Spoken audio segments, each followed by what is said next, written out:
Hello guys and gals, me Mutahar, and the following gameplay footage is from Skyrim. I was playing this on the good old Xbox One X for this. Now the reason I'm mentioning the gameplay over here is so you guys can take a little mental note of the game that I'm playing and just make a comparison between, you know, Fallout 4, whatever you see in a Fallout 76 on streams, and this game, and just get an idea of how similar they may appear to be technical. If you start to see something a little bit older on this, remember on the fact that this is a game from the 360 PS3 era of gaming. Now that being said, let's get into the main meat, ladies and gentlemen. Fallout 76 has gotten some terrible, terrible reviews. My lord, are they up in the shit creek without any form of a paddle. Now we're talking a user score of like 3.2-ish, and I'm just using the PC version. Now, of course, the console versions are slightly rated a little higher. I believe there's only one real critic review of this game, to be honest with you, is giving it like a 5 out of 10. Now, I can tell you right now, those reviews are not the best of reviews possible. Now, I did have some Fallout 76 gameplay, but unfortunately, I think Shadowplay failed to save it or something like that. The game was really iffy to begin with. Now, I hope y'all can take some of my word on this. I played the beta. I received the code from a friend that I know on Discord. Now, this code worked for the PC version of Fallout 76's beta. I didn't get to play the console versions of the game, the Xbox One X or the PS4 Pro versions or whatever, which I've heard were actually better than the PC version, and I don't doubt that at all. The games... I don't think the console version would have had as much issues, or would have been the same issues the PC version had. Now, I'll explain to you what I really had from the PC issue myself. I'll give you a bit of beta experience. I, for one, noticed that the game was capped at just 60 frames per second, and if you play shooters at 144 Hz or 100 Hz like I do, and you've played them for a while, then you realize that 60 frame is really noticeable when you're actually inputting, especially on a first-person shooter. The game also has no proper ultra-wide support. I mean, it does, but at the same time, the perspective is zoomed in. Like, there's no proper ultra-wide support in 2018 for this game, by the way.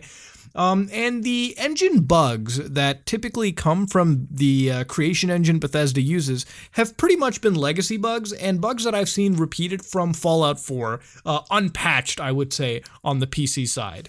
Now, this wouldn't be that big of a deal had this game allowed me to mod, but being an online-only game and no mod support really for it, without any form of ban, of course, I wasn't going to risk it. And I didn't care for it, so I was playing basically vanilla, unpatched Fallout 4 in my opinion. Again, the console versions, from what I've heard, were better, because they, again, didn't really have these issues stand out. Now, the actual gameplay for me was pretty open world. It was the best parts of Fallout 4 exploring with the settlement system, and beyond that, nothing much more. It's almost as if you took the Fallout 4 gameplay loop and just gave you 30% of it in a full-price package. You could definitely feel the lack of NPCs, and the lack of really this big giant world you're supposed to explore. Aside from holotapes you pick up and vendor NPCs, nothing really happens so much in the world. The actual player numbers are so low that finding another player in the world, unless you're actively looking for them, becomes just depressing. In my entire beta play experience, I did not find one person to PvP with. I found some PvE groups, but that was about it. Now that I got my beta, I guess, impressions out of the way, let me cover this game's interesting release. Now, the game released, and unfortunately, the review scores kind of have been just completely destroyed. Now, some of it is review bombing. Like, some people are actually just straight typing reviews out because they are genuinely angry. But I can't imagine the final product to be any much better than what I played in the beta. Again, when the beta comes out, like, what, 2-3 weeks before the actual game? It's not a fucking beta. It's a fucking demo. And for me, I'm glad to see that the community isn't so given of this free pass that I called out earlier for Bethesda. You know, I think ever since games like Red Dead Redemption 2 have hit, Assassin's Creed Odyssey, even to an extent Black Ops 4 with how amazing that game turned out to be, again, with low expectations that I set, bringing that up again, Fallout really doesn't have a leg to stand on. And again, this takes me back to the gameplay you're seeing. You know, what you're seeing right now is a game that Bethesda has made that is actually fairly good in my opinion. It's not the best Elder Scrolls, but it's a damn great open world game with a lot of shit to do, and every playthrough, no matter how many times you play it, in my opinion, can feel refreshing and fun to play over and over again.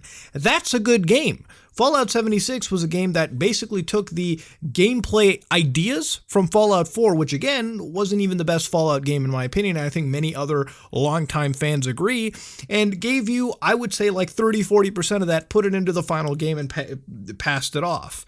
But I think the biggest issue with this is the fact that this is an early access game being sold for $79.99 Canadian. Of course, it's $60 US, and I think you can do the math for wherever you live. It's a full-priced fucking game that is basically the shittiest earliest access title that I've seen. It's an early access game, but motherfuckers are too scared to admit it, and the community that is defending this will not admit the fact that they have paid into an early access scheme.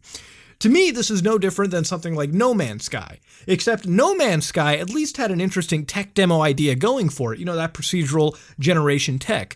For me, Fallout 76 is a game that is an open world game for sure, but it's far inferior to whatever else you're getting on the market at this point in time. Not too far from now, we're going to be getting Red Dead Online, an MMO counterpart to Red Dead Redemption 2, the multiplayer portion. And that game has, I think it would have more players than Fallout 76, on a map that I would say is arguably a similar size. And provided how that goes, it might be a game that functions a little better than what Bethesda is offering for a full-priced package.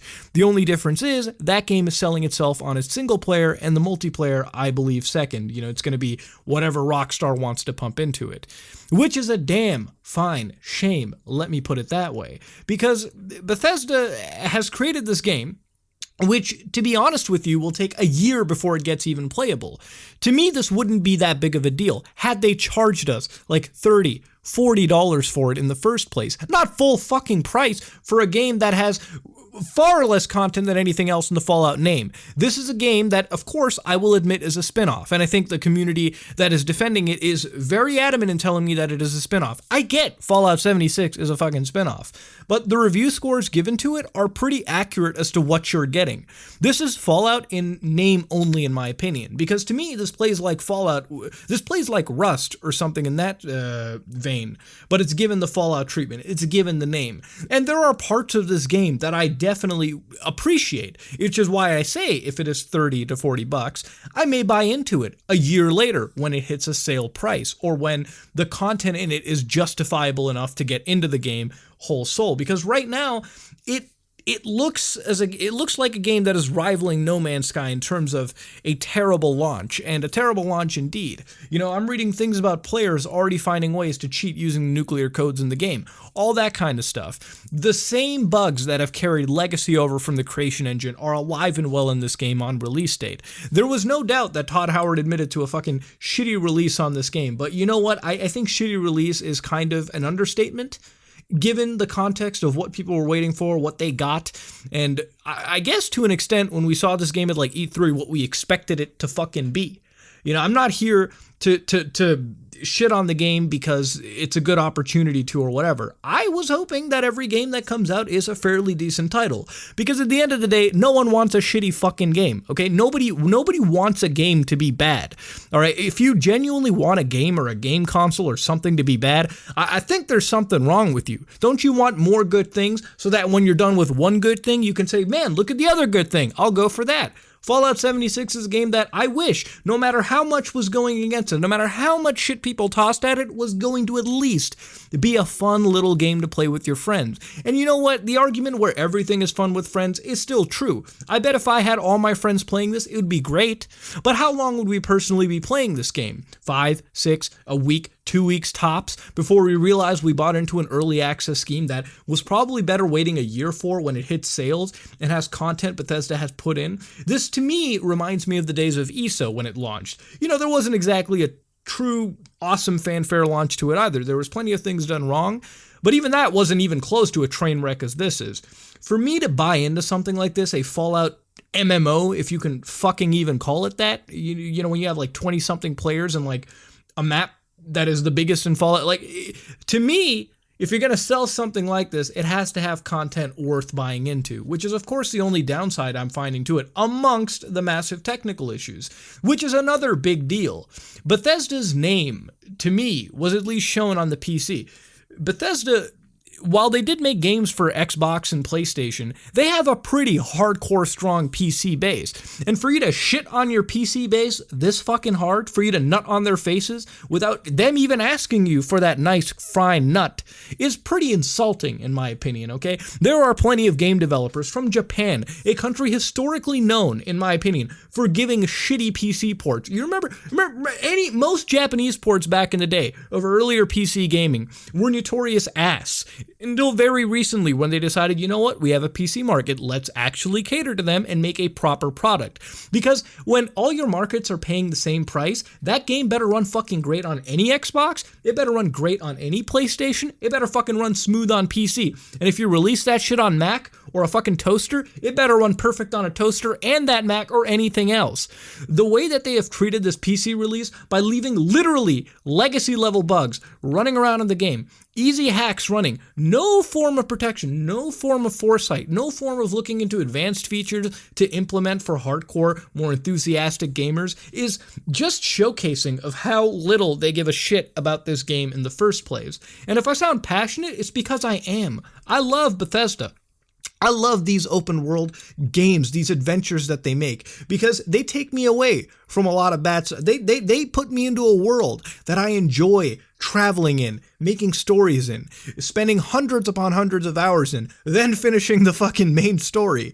That's the Bethesda I like. And I know that Bethesda isn't gone anywhere. I'm not going to fucking act all huge on you about, act like, oh, Bethesda's done. Because I know in years they'll be releasing a new Elder Scrolls, a new mainline Fallout game, the Starfield game, and those games, given Bethesda's track record, will be the fucking bomb. But I think this game needs to be a showcase for the company, a turning point to help them realize maybe we need to up our game a little, maybe we need to compete, maybe we need to go back to the days of Fallout 3, where even though that game was on the Creation Engine and it still wasn't the prettiest goddamn game, it was leagues above a lot of other open world games at the time, innovating with characters that had their own life cycles, everything like that, those cool features, those immersive features, and bring us to that level of Bethesda greatness again. But that being said, I think I'm going to end my little Fallout 76. I